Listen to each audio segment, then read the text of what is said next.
Araw na ako, manginginom ako nung araw.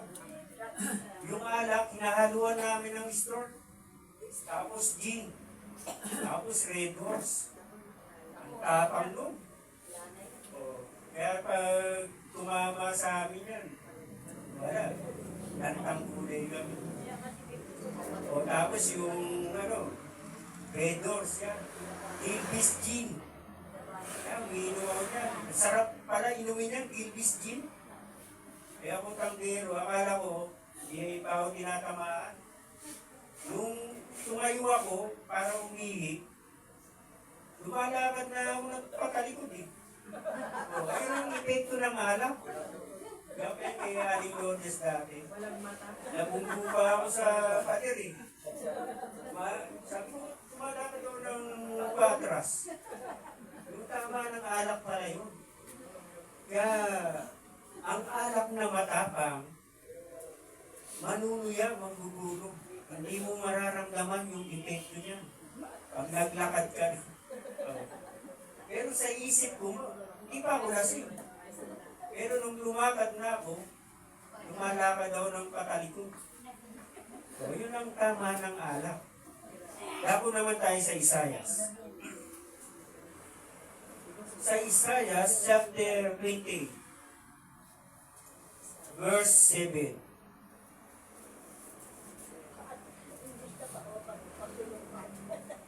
Naranasan ko nung araw yan, nasa sanlibutan ako. Malakas ako uminom ng alak eh. 28, chapter 7. Ganito ang sinasabi, gayon man ang mga ito ay kumigiray dahil sa alak. O kumigiray dahil sa alak, ibig sabihin pasuray-suray.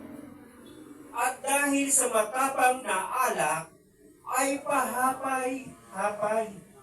Ibig sabihin naglalakad sa hawak-hawak sa di ba? Matapang na alak ay pahapay-hapay. Ang saserdote at mga propeta ay kumigiray dahil sa matapang na alak.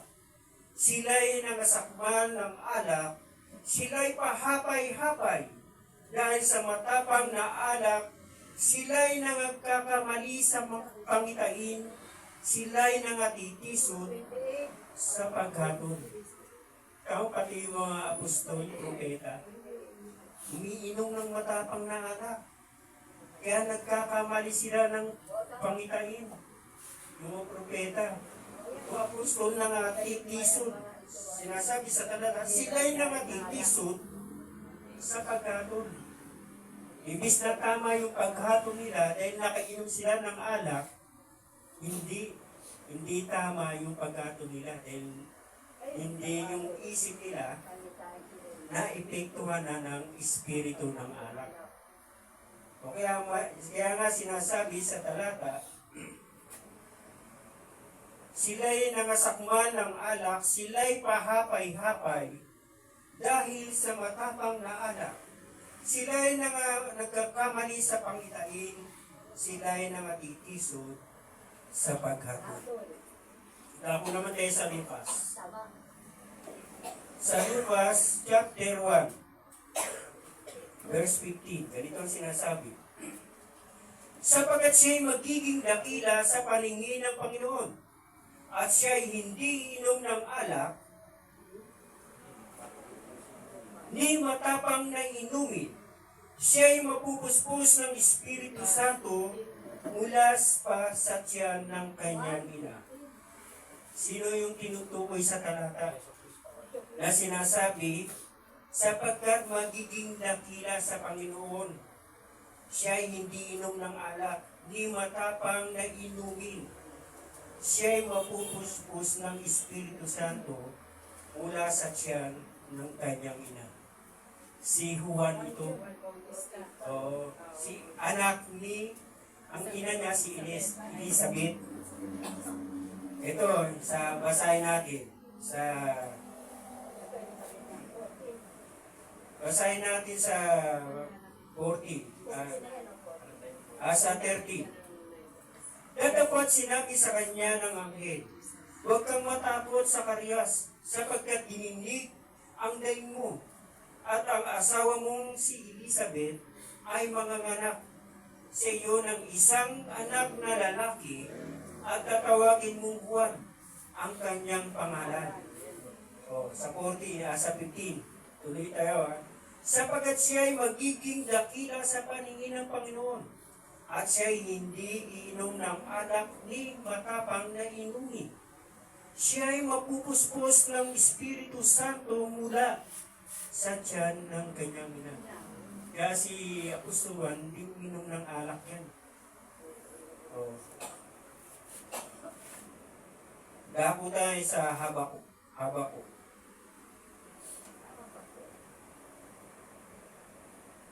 Hira ko lang yung Habakuk. Diba ang katabi nun?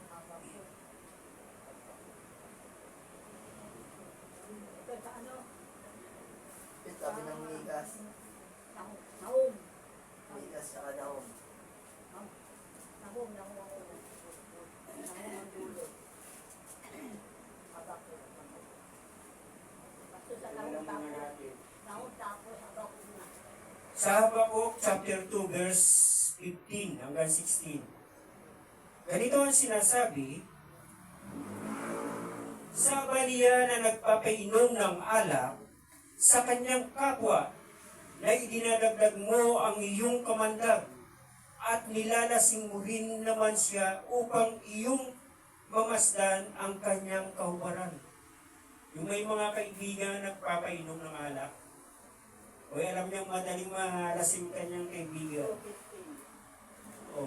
Pagtatawanan niya yan. Yung kanyang kaibigan. Kaya nga sinasabi, sa baliya na nagpapainom ng alak sa kanyang kapwa, na idinadagdag mo ang iyong kamandag, at ilalasing mo rin naman siya upang iyong mamasdan ang kanyang kahubaran. Kasi pag ang tao, paglasing na, ang tao hindi mo malalaman ang ugali pag hindi lasing. Pag lasing na yan, malalaman mo na ang ugali niya. Halimbawa, kami may kasama kaming guard. Inuman kami. Nung nalasing na, lumabas na yung tulay ng ugali. Nangihipo. Kaya ganun ang nangyayari. Kaya sinasabi sa talata, nilalasing mo rin naman siya upang iyong mamasdan ang kanyang kahubaran. Sa 16, ikaw ay puno ng kahiyan at hindi na kalatian. Uminom ka naman at maging gaya ng isang hindi tuli. Ang saro ng kanan ng Panginoon ay mababalik sa iyo, at kasuklam-suklam na kahiyan ang mahalili sa iyong kalwalatian. Yung nagpapainom ng alak, ayun ang kahinatnan eh. Ang sabi sa talata, ang saro ng kanan ng Panginoon ay mababalik sa iyo, at kasuklam-suklam na kahiyan ang mahalili sa iyong kalwalatian.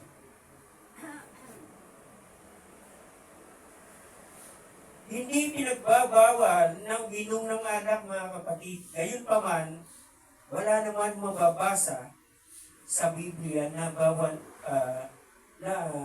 uminom ng alak. Subalit, inutusang umiwas sa pagpapakalasing o pagpapakalango ng alak. Iba yung inom, iba yung paglalasing. Yung iinom ka lang, 3 shot lang. Okay na yun. Pero kung maglalasing ka, halos bilhin mo na lahat ng alak sa tindahan. Mauubos mo ba yung alak sa tindahan? Yung buhay mo yung mauubos, hindi yung alak. Magkakasakit ka pa, di ba? Dapat tayo sa Deuteronomy.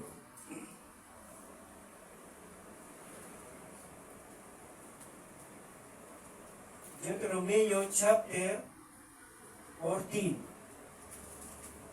verse 26. Ganito ang sinasabi. at iyong gugugulin ang salapi sa anumang nasain mo sa mga baka, o sa mga tupa, o sa alak, o sa matapang na inumin. Ito ang sabi ng Panginoon. Gugugulin. Sa anumang nasain ng iyong kaluluwa, at iyong kakanin doon sa harap ng Panginoon mong Diyos, at ikaw ay magagalak, ikaw at ang iyong sambahayan. Inutusan nga ng Panginoon na gugulin ang salapi na pinagbilihan. Naisin mo, bilhin mo, alak, o yung matapang na alak. Pero, pwede ka uminom, huwag mong magpakalasing. Di ba? Yung alak, mga shot-shot lang eh. Sa Amerika nga, yung Amerikana, sarili nilang bahay, doon sila nagsashot sa bahay nila. Pero mga Pilipino, dumadayo pa sa inuman. Pagdating sa alak, maraming kaibigan. Di ba? Nung ako'y manginginom, maraming mong kaibigan eh, sa alak. May sakit na wala na.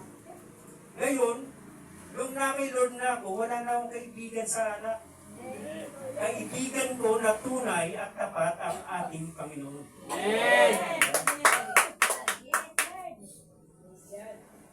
Ano ang sinasabi sa 26?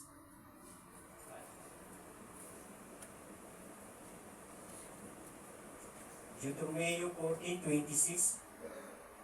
Ito ang sinasabi. Yung alak. Dako naman tayo sa Efeso. Sa Efeso chapter 5, verse 18. Ganito ang sinasabi. At huwag kayong magsipaglasing ng alak na kinaroroonan ng kaguluhan, kundi kayo'y mga puspos ng Espiritu. Huwag tayong mapuspos ng alak, ng Espiritu ng alak, kundi dapat mapuspos tayo ng Espiritu Santo. Sinasabi sa talata. Sabi sa talata sa 18, at huwag kayong magsipaglasing ng alak na kinaroroonan ng kaguluhan, kundi kayo'y mga puspos ng Espiritu. Yun ang dapat.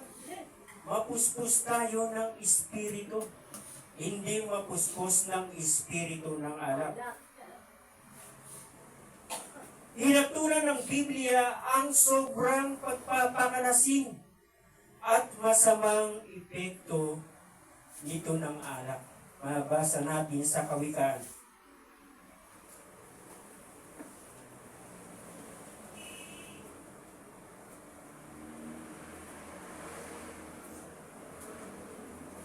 Sa Kawikaan chapter 23.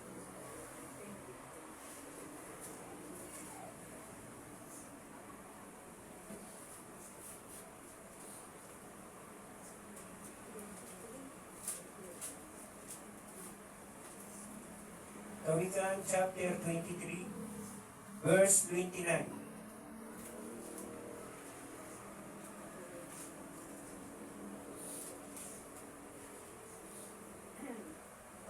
Verse 29 hanggang 35. Ganito ang sinasabi,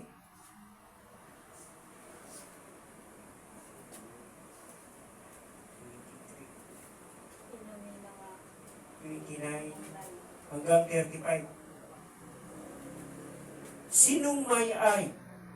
Sinong may kapanglawan? Sinong may pakikipagtalo? Sinong may daing? Sino ang may sugat na walang kadahilanan? Sino ang may maninas na mata? Sino raw ang lahat ng mga ito? Sa 30, patuloy tayo.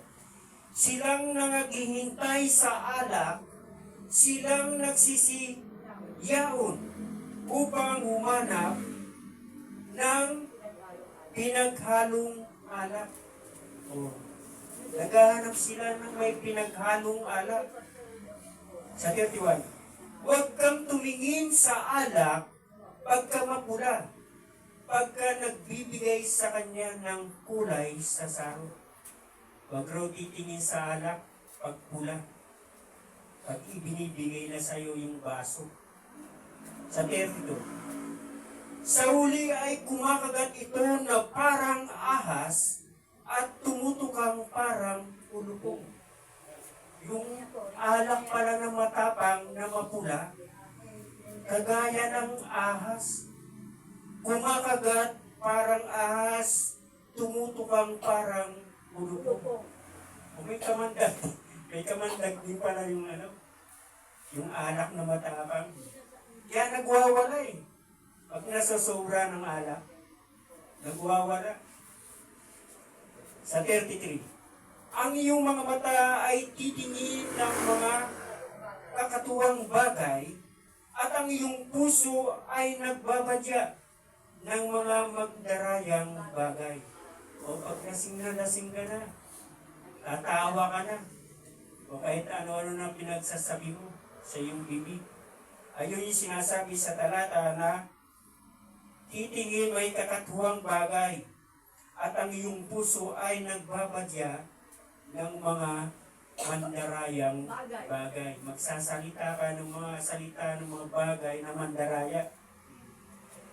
Sa 34, o ikaw ay magiging parang nahihiga sa gitna ng dagat at parang nahihiga sa dulo ng isang palo ng sasakyan. Ganun pala ang tama ng matapang na alak. Di ba? Sinasabi sa talata, magiging parang nahihiga sa gitna ng dagat. Ayun yung pakiramdam ng nasusobra sa pag-inom ng alak. O parang nahihiga sa dulo ng isang palo ng sasakyan. Sa 35. Kanilang pinalo ako, iyong sasalitain at hindi ako nasaktan. Pansinin mo, paluin mo yung lasing na lasing. Hindi masasaktan yan eh. Bakit? Dahil manhid na yung katawan niya sa kalasingan. Kanilang hinampas ako at hindi ko nararamdaman. Kailan gigising ako, aking hanapin pauli. O yung mga lasinggero, pag lasing niyan, pag natulog yan, pag nasusuka na yun, hindi na babangon niya, susuka na yan sa higaan niya. O makakatulugan niya yung suka niya doon. Naramdaman na nanggaling ako dyan. Lasing na lasing ako, galing ako ng bagong silang noon. Nung teenager pa ako. Umuwi ko mag-isa, pasuray-suray ako. Pagdating ko dun sa bahay, sak agad ako. Dumuduwal ako, hindi na ako makabangon. Doon na ako sumuka sa higaan ko. Pag-gising ko, puro surat. Ganun yung tama ng alak. Diba? Kaya dapat, pag mag-iinom, magtitira. Hindi yung iinumin mo lahat ng alak sa tindahan.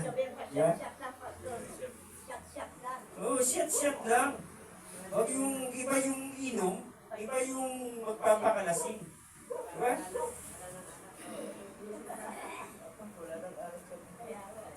Saan pa na tayo? Sa Roma naman tayo. Sa Roma.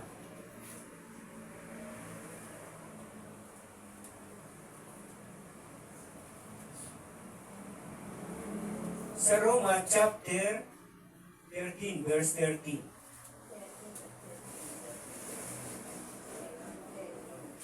Ganito ang sinasabi.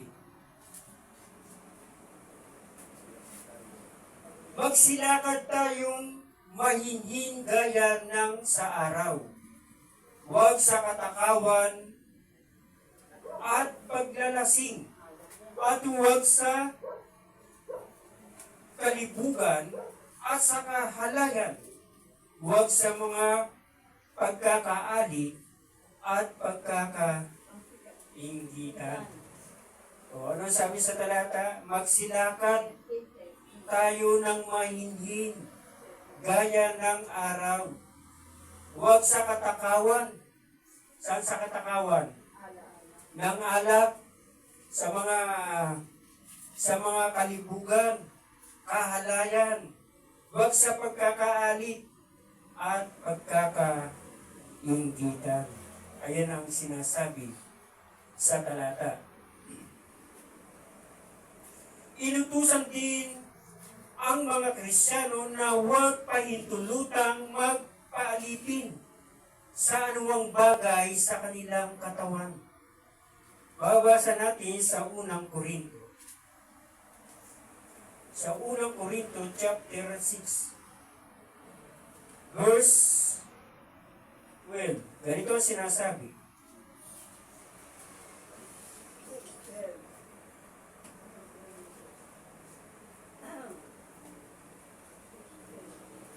Ang lahat ng mga bagay sa akin ay matuwid, ngunit hindi ang lahat ay nararapat. Ang lahat ng mga bagay sa akin ay matuwid, ngunit hindi ako pasasakop sa kapangyarihan ng anuman. Maliwanag ang sinasabi. Sabi sa talata, inutusan din ang mga Kristiyano na huwag pahintulutang magpalipid sa anumang bagay sa kanilang katawan. Dako tayo sa pangalawang Pedro.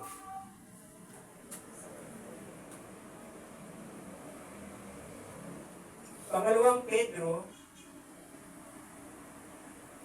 chapter 2, verse 19.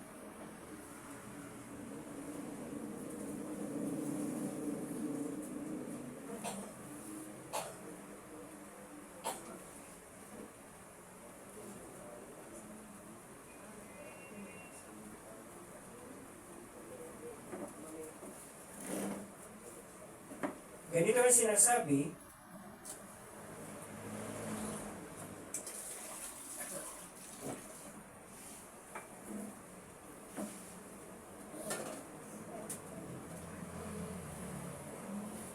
pangalawang Pedro verse 19.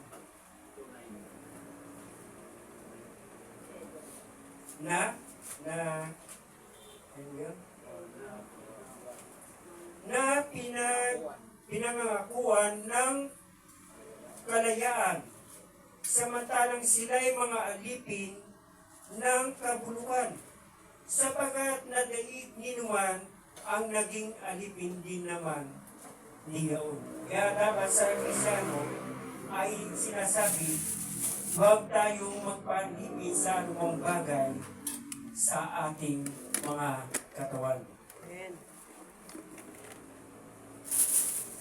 Pinagbawalan din ng Biblia ang Kristiyano na gumawa ng mga bagay na maaaring makatisod sa kapwa Kristiyano o magkasala laban sa kanilang konsensya. Babasa natin sa unang Korinto. Malapit na tayo. Sa unang Korinto chapter 8.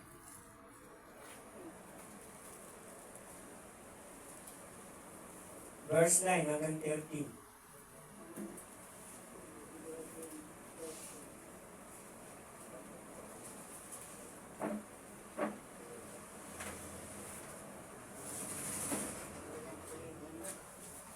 Ganito ang sinasabi, dadapuat magsipag-ingat kayo. Baka sa anumang paraan ang inyong kalayang ito ay maging katitisuran sa mahihina. Sapagkat kung makita ng sinumang ikaw ay may kaalaman na nakikisalo sa pagkain sa templo ng Diyos-Diyosan, hindi baga titibay ang kanyang buti kung siya'y mahina upang kumain ng mga bagay na inihain sa Diyos-Diyosan. O kaya huwag tayong makikisalo sa mga inihain sa Diyos-Diyosan. Kasi pag nakita ng ating kabatiran niya ikatitisod niya. Sinasabi sa talata, sa 9, kasama sa Na 11. sa 11. Verse 9 hanggang 13. 13. Sa 11 na tayo.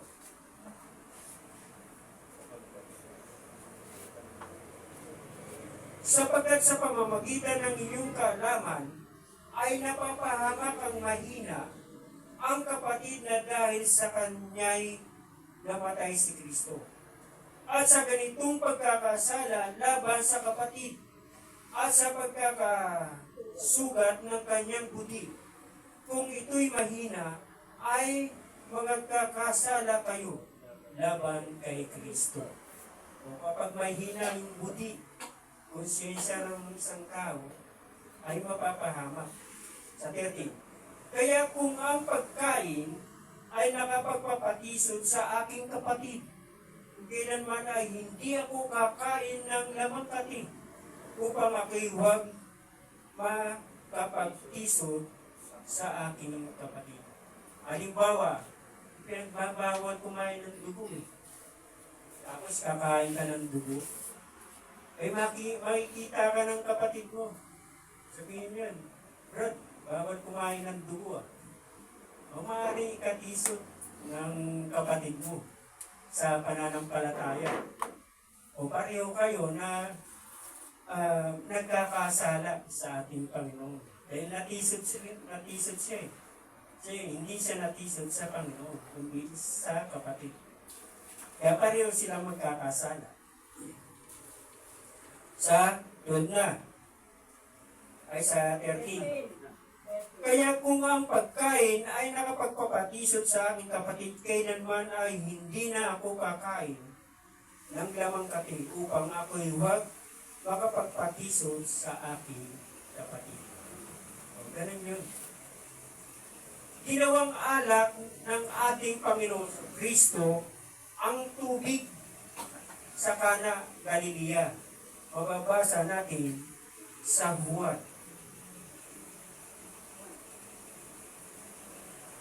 Sa Juan chapter 2, verse 1 hanggang 11. Ganito ang sinasabi sa sulat ni Apostol Juan.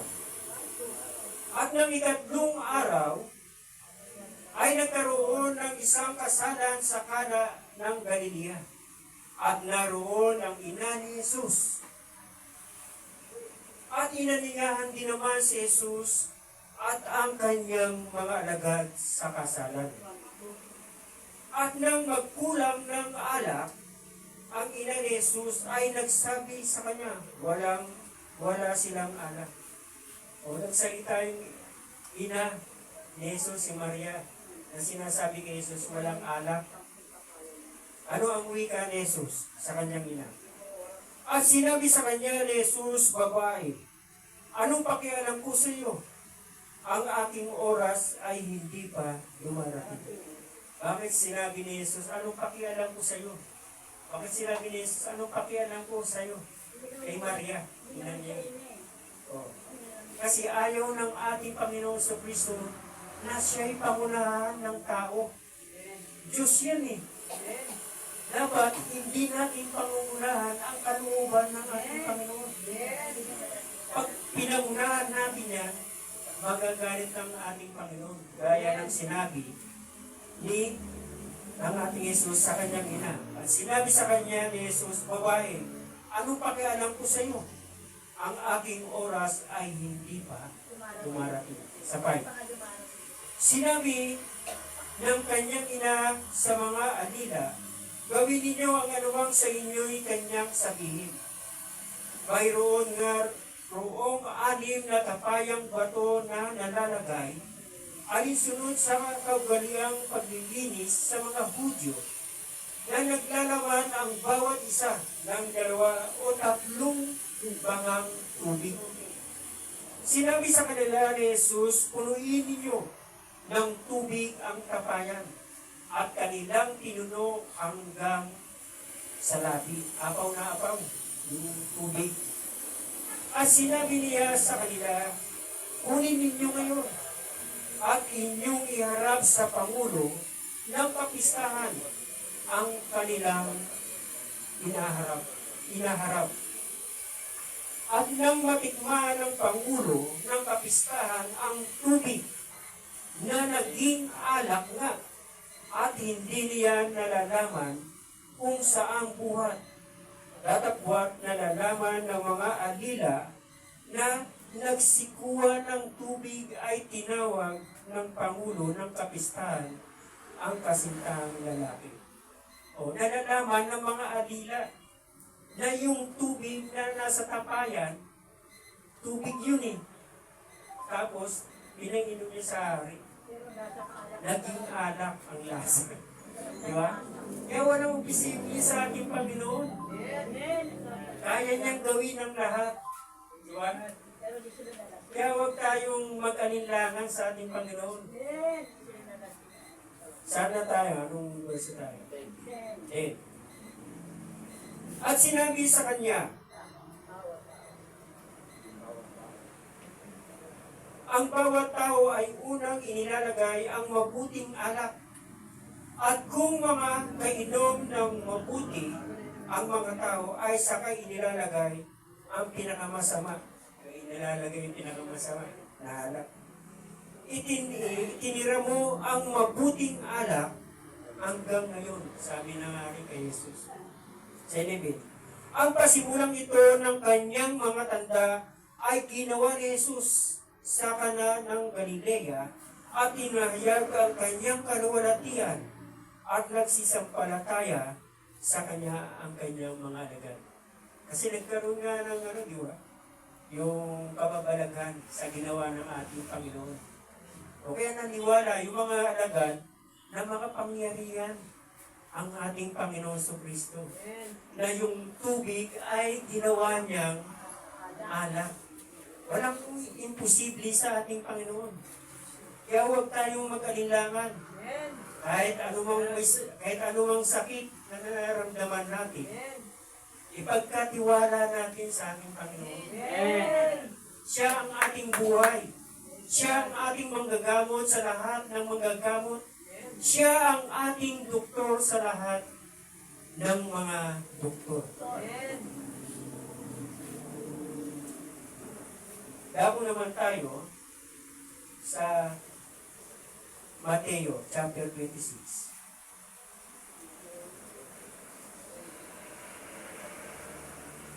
Mateo chapter 26 verse 29. Ganito ang sinasabi.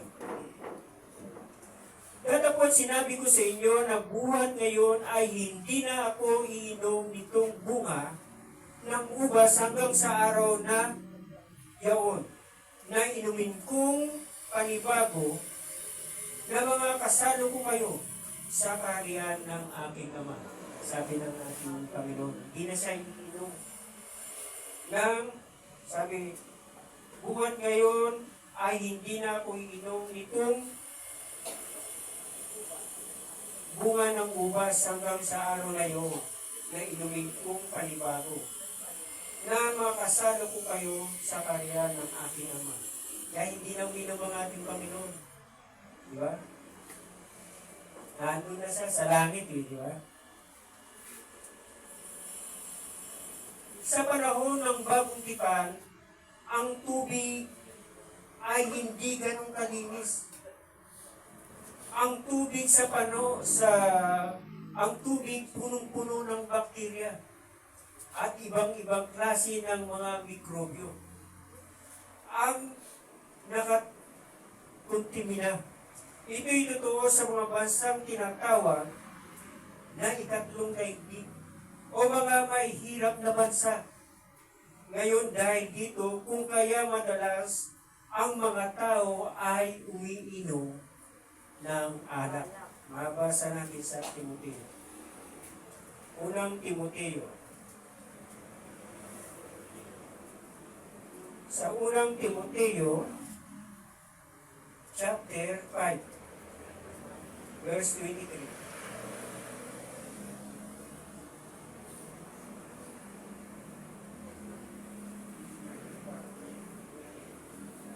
Ito ang sinasabi, huwag kang iinom pa ng tubig lamang.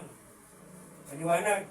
Huwag kang iinom pa ng tubig lamang, kundi gumamit ka ng kaunting alak dahil sa iyong sikmura at sa iyong madalas na pagkakasakit. Yung alak, gamot yan sa mga may lamig sa sikmura. Kaya kinakailangan, pag may lamig yung ating sikmura, kinakailangan ng mainit na alak. Umiinit yan. Kaya sinasabi, huwag lamang tubig, kundi alak. Dahil sa 29, ang sabi,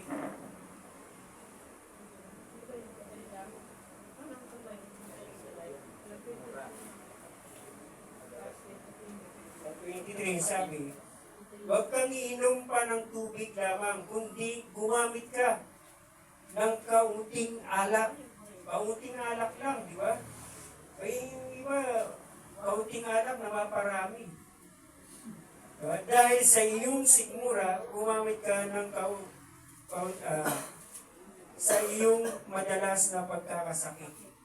O yung iba, pag napapadaan niya, pre, sa set ka. O sige, isa lang.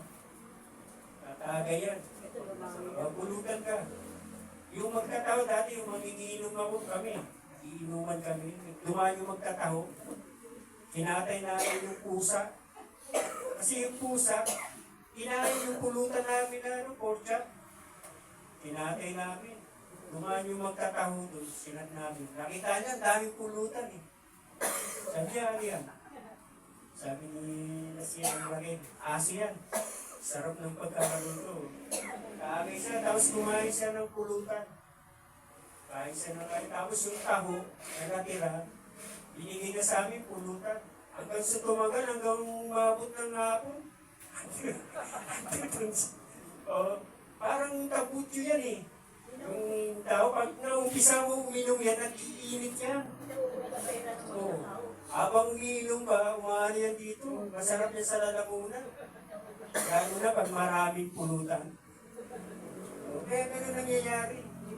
Sabihin mo, isang shot lang. O 2 shot lang.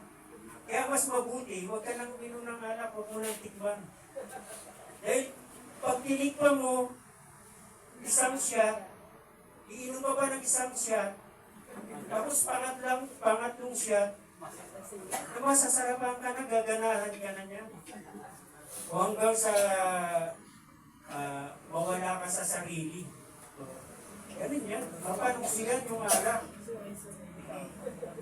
Tinuruan ni Apostol Pablo si Timoteo na huwag kang uminom ng tubig na maaaring dahilan ng kanyang problema sa tiyan, kundi uminom din ng kaunting alak. Kaunti lang. Hindi naman bawat umiinom ng alak, ang Kristiyano, ang alkohol ay hindi likas na masama sa kanyang sarili.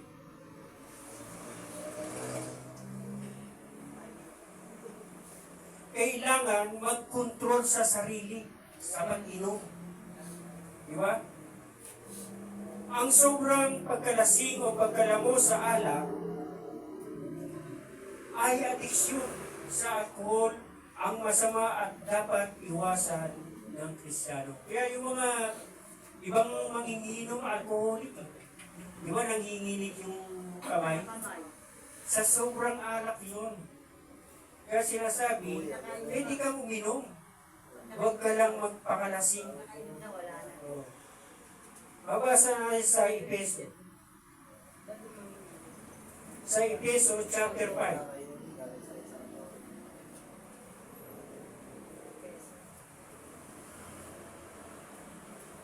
Sa Efeso chapter 5, verse 18.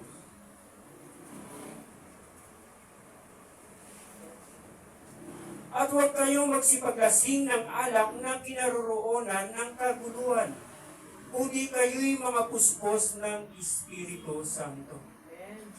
Oh. Kailangan, huwag raw tayo inom ng alak. Oh.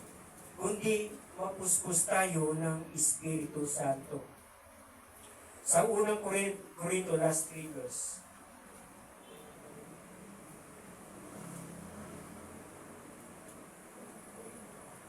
Sa unang Korinto, chapter 6, verse 12.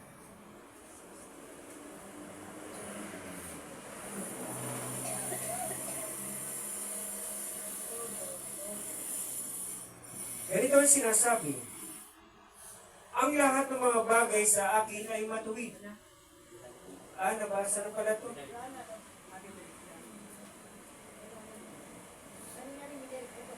Sa unang Korinto, na 6:10.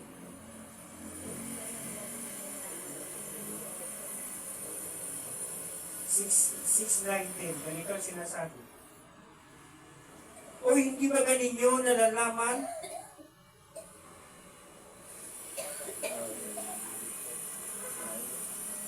na ang mga liko ay hindi magsisipagmana ng kaharian ng Diyos?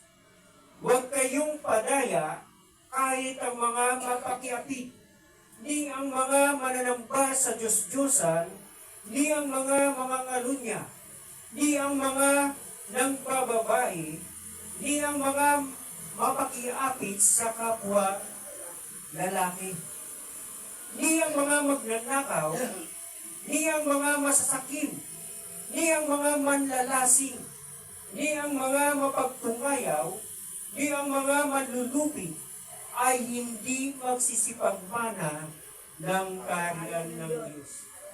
Yung manlalasing ba, magmamana ng kaharian ng Diyos? Hindi. Kaya huwag tayong magpakalasing. Pwede uminom, huwag yung sosobra. Kasi pag sobra-sobra, hindi ka magmamana sa kaharian ng Diyos. Mas maganda ka, huwag ka nang tumikim ng alak. Dahil pag tumikim ka ng alak, kahit shot lang, masasarapan ka na eh. Ulit-ulitin mo eh. Mas lalo pang masasarap, mananabit ka pa eh. Di ba? Hanggang dito na lang ang salita ng Diyos. Palakpakan natin ang ating Panginoon.